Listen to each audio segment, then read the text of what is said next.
It's very helpful for people to hear that they should make themselves competent and dangerous and take their proper place in the world. Competent and dangerous? Why dangerous? Because it's the alternative to being weak. And weak is not good. The people who shoot up the high schools, they're weak. They're weak. How is it good to be dangerous? Because it makes you formidable. And life is a very difficult process. And you're not prepared for it unless you have the capacity to be dangerous. That doesn't mean that you should be cruel. It doesn't mean any of that. There's a statement in the New Testament, the meek shall inherit the earth. But the meek isn't well translated. It means something more like those who have swords and know how to use them but keep them sheathed will inherit the world. That's a way better way of thinking about it.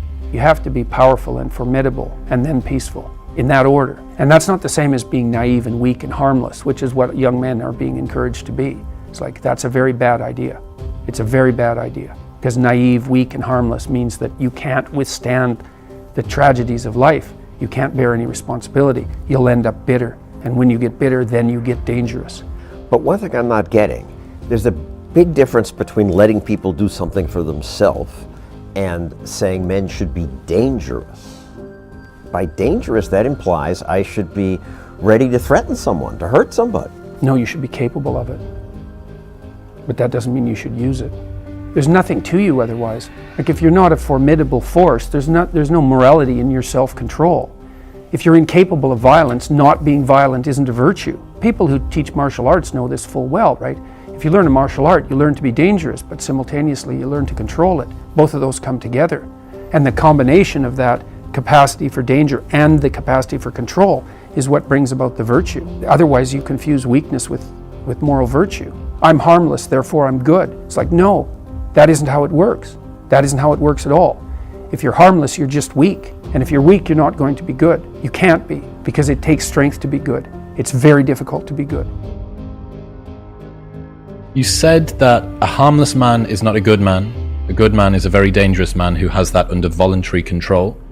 How should people become more dangerous? Oh, becoming more articulate is definitely, I would say, that's the primary array of weapons. So, I mean, physical prowess is something, and it's not nothing, that physical confidence that comes along with that as well. But the same thing replicated at the level of the ability to communicate and to think, that's way broader field of battle and opportunity.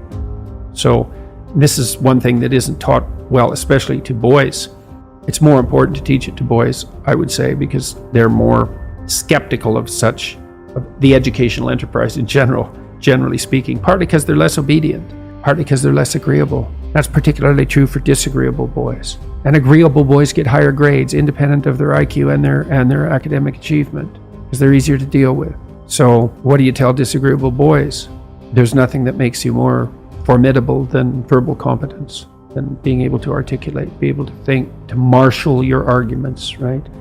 It's a battlefield metaphor. Get everything in order, get all your information straight, to marshal your forces. And so, I mean, that's part of the reason that rap artists are so popular, especially among disaffected young men, black and white alike, because they're unbelievably articulate. Like, they have this incredible verbal prowess. It's unbelievably attractive.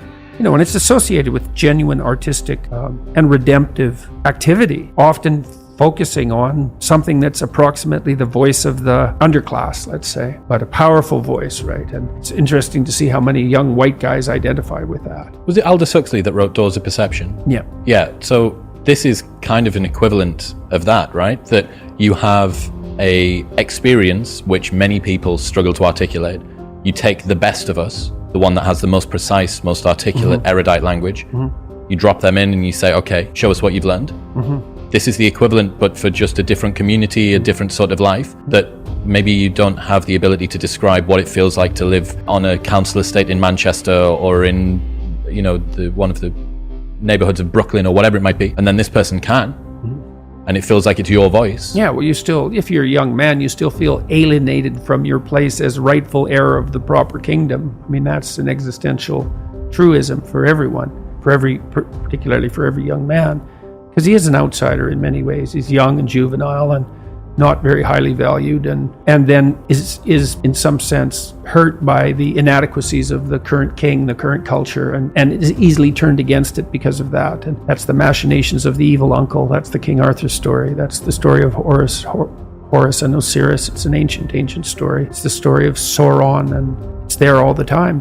And you see in that, in rap music, in hip hop, all of that alienation being given an articulated voice in an artistic sense. And that's a good example of the power of verbal facility. And that's the route to, let's say, marketing education to young men. It's like, you want to take your rightful place in the kingdom? It's like, get your tongue straight, man. Get it under control in the highest possible sense. We went to a comedy club, Tammy and I, in New York, the Comedy Cellar. It's a great comedy club. And the last comic was an English guy. And he was not particularly physically prepossessing, and he made a lot of jokes about that, and it was quite funny. And then he divided the audience into 5 sections, and he asked each section to toss up a topic, just to yell out a topic. And they were like random topics, like the Kennedy assassination and electric lighting before 1890. Those were 2 of the topics, and the other 3 were just as diverse. And then he put on some beats, and he did about an 8-minute rap. With every verse rhymed, and he tied the whole thing together at the end and ended at the end of the music, all spontaneously. It was unbelievable. And that's logos, man. That's the redemptive power of the logos right there. The magic word, the sacred word. It's just manifesting itself on stage. There's something very impressive. Something about that does feel dangerous as well. Not in a, I need to be concerned and this should be contaminated and walled off, but in a way that you think that person has so much competence that it's flowing out of them, and you almost feel competent by being around them. So, but you certainly feel competent by appreciating it.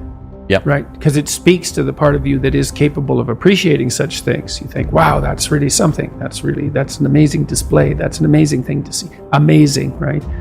A very interesting word, amazing. And you're trapped, and you're trapped by the charisma of that. And that charisma, that's not nothing. That's a signal of something redemptive occurring. That accounts for virtually all of the attraction of hip hop and raps. The articulated voice of the struggling but worthy underclass. I suppose that's a good way of putting it. But those who are alienated from their rightful place. And so that verbal prowess is one of the ways they struggle up towards the light. And that's a good example of that.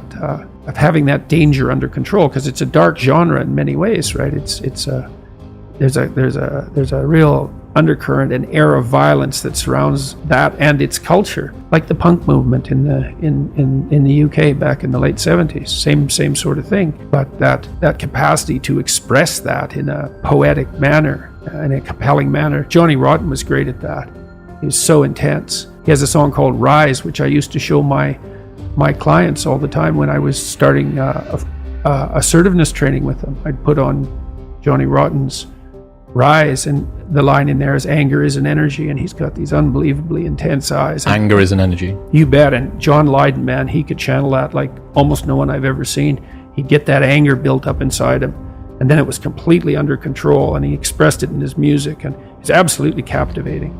Unbelievably charismatic, and I really liked his music, that raw anger in the music. But it was in the bloody music, wasn't it? It wasn't some random riot, you know. He transmuted that into something, you know. You can argue about the poetic merits of punk rock, although I don't think you should. I mean, I Did It My Way, Sid Vicious's version of I Did It My Way. My God, that's a work of genius. That it's so brilliantly satirical.